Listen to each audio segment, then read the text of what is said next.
శ్రీమాత్రే నమః శ్రీ గురుభ్యో నమః హరి ఓం. గత 15 రోజుల క్రితం కాశీ మహానగరంలో కొంతమంది ఆధ్యాత్మికవేత్తలు అంతా కలిసి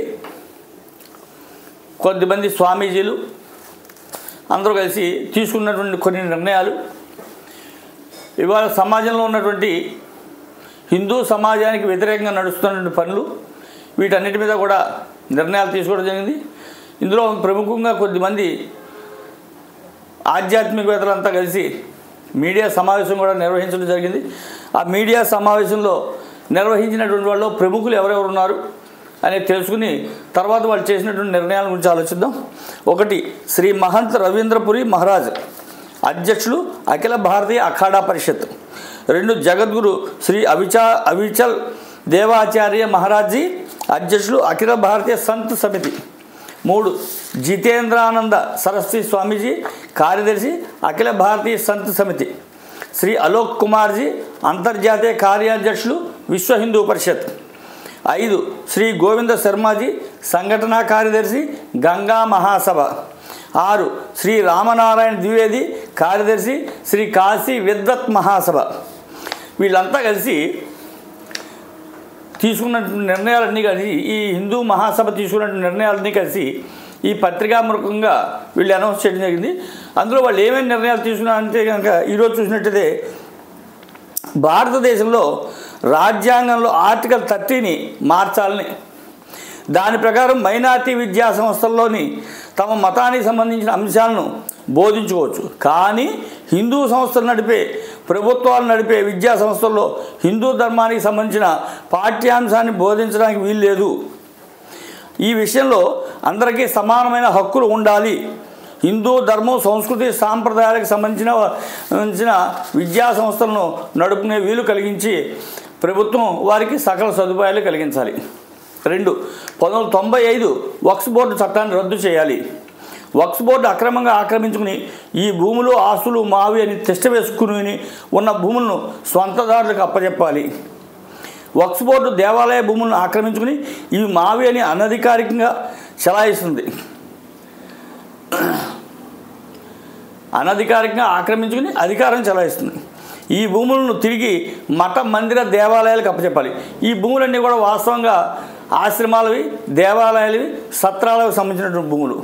3, రాజ్యాంగపరంగా ఒక చట్టం తీసుకొచ్చి మఠ మందిర దేవాలయాల ఆస్తులను, భూములను, మాన్యాలను ఆయా దేవాలయాలకు, సంస్థలకు, మఠ మందిరాలకు, సంస్థలకు అప్పచెప్పాలి. 4, కేంద్ర పర్యాటక శాఖలో తీర్థక్షేత్ర యాత్రా ప్రబంధ సంస్థను ఏర్పాటు చేసి తీర్థయాత్రలను ప్రోత్సహించాలి. తీర్థయాత్రలు చేసే భక్తులకు సకల సౌకర్యాలను ఏర్పాటు చేయాలి. తీర్థక్షేత్రాల పవిత్రతను, పర్యావరణాన్ని కాపాడాలి. 5, లవ్ జిహాద్ పేరు మీద చేస్తున్న వివాహానంత మత మార్పిడులను, హింసాకాండను ఎదుర్కోవడానికి దోషులను కఠినంగా శిక్షించడానికి కఠినమైనటువంటి చట్టం తేవాలి. ప్రేమ పేరుతో హిందూ అమ్మాయిలను పెళ్లిళ్ళు చేసుకుని తరువాత చిత్రహింసలకు గురి చేసి చివరకు హత్యలు చేసి అనేక సంఘటనలు దేశవ్యాప్తంగా జరుగుతున్నాయి. ఈ దోషులను కఠినంగా శిక్షించాలి. 4, దేశంలో ఉన్న ప్రతి పౌరుడికి సమానమైన చట్టం ఉండాలి. కామన్ సివిల్ కోడ్ వెంటనే అమలు చేయాలి. అక్రమ చొరబాట్లను గుర్తించి వారిని వెంటనే వారి దేశాలకు పంపించాలి. మత మార్పిడులను అరికట్టాలి. మత మార్పుల నిషేధ చట్టం తేవాలి. ఏదైనా కారణం చేత మతం మారిన వారికి ఎస్సీ, ఎస్టీ రిజర్వేషన్ సదుపాయాలను కలగచేయరాదు. అటువంటి వారిని రిజర్వేషన్కు అనర్హులుగా ప్రకటించాలి. హిందూ దేవాలయాల్లో పనిచేస్తున్న అన్యమతమున వారిని తొలగించి అన్యమత ఇమాములకు, పాస్టర్లకు ఇచ్చినట్టే దేవాలయాల్లో పనిచేసే అర్చకులకు, పూజారులకు తగినంత గౌరవ వేతనం ప్రభుత్వాలు అందించాలి. దేవాలయాలు ధార్మిక కార్యక్రమాలు ప్రభుత్వాలే చేపట్టాలి. అలా చేస్తున్న వారిని ప్రోత్సహించాలి. సాధువులు, సంతుల కోసం ఒక సంత్ సేవా ప్రకల్పం ఏర్పాటు చేయాలి. సాధు సంతులు హిందూ ధర్మాన్ని కాపాడంలో, సంస్కృతి సాంప్రదాయాలను కాపాడంలో ముందు వరుసలో ఉంటారు. కావున వారి రక్షణ బాధ్యత ప్రభుత్వాలే చూసుకోవాలి. వారి అవసరాలకు తగిన ఏర్పాట్లు ప్రభుత్వాలే చేయాలి. సాధు సంతుల రక్షణ, పోషణ కోసం ఒక వ్యవస్థీకృత చట్టం తీసుకురావాలి. పైన తెలిపిన అంశాలు యావత్ హిందూ సమాజం యొక్క ఆకాంక్షలు. వీటి విషయంలో రాజకీయ పార్టీలు తమ తమ అభిప్రాయాలు తెలియజేయాలి. హిందూ సమాజం యొక్క ఆకాంక్షలను తీర్చే వారికి, హిందూ ధర్మాన్ని రక్షించే వారికి ఓటు వేయాలని సాధు సంతులు ఈ సమావేశంలో తీర్మానించారు. ఇట్లు స్వామి జితేంద్రానంద సరస్వతి మహారాజ్, కేంద్రీయ మహామంత్రి, అఖిల భారతీయ సంత్ సేవా సమితి.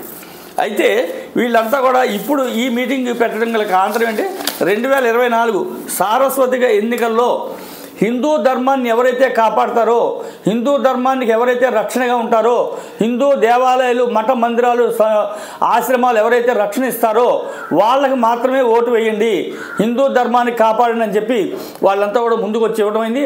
అట్లాగే మనం చూస్తున్నట్టయితే కనుక కొన్ని రాష్ట్రాల్లో, కొన్ని జిల్లాల్లో కూడా దేవాలయాలు ధ్వంసం చేయటం, మందిరాలు తగలబెట్టడం, రథాలు తగలబెట్టడం, ఇటువంటి ఘోరమైనటువంటి హిందూ వ్యతిరేక కార్యక్రమాలు జరుగుతున్నాయి.